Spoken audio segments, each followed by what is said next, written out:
బాహుబలి ప్రాణం పోసి పెంచుకున్న నా బిడ్డ తన కోసం ఆ పరమశివుడు రాసిన గమ్యమేంటో అప్పుడు నాకు తెలియలేదు.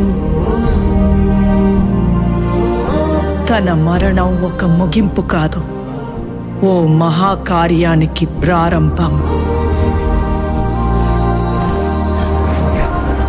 తన గమ్యం యుద్ధం, భూత వర్తమాన భవిష్యత్ కాలాలని శాసించి దేవాసుర సంగ్రామం.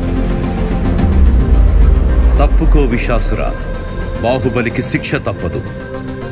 సోదరా ఇంద్ర, నీకు బాహుబలి కావాలంటే నన్ను గెలిచి తీసుకో.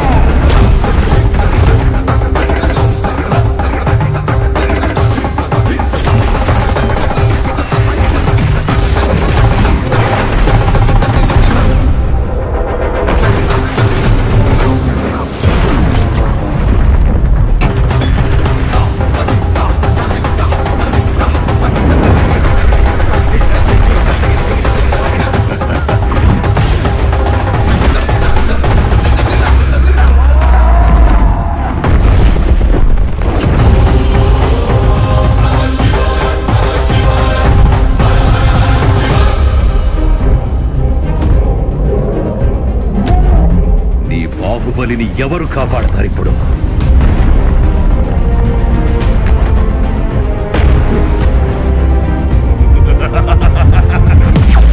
జై మహాకాల! అదే ప్రశ్న ఇంద్ర, ఇప్పుడు నిన్నెవరు కాపాడతారా అని. ఈ 14 లోకాల మనుగడ ఒకే ఒక మానవుడి చేతిలో. ఆ శక్తి పేరి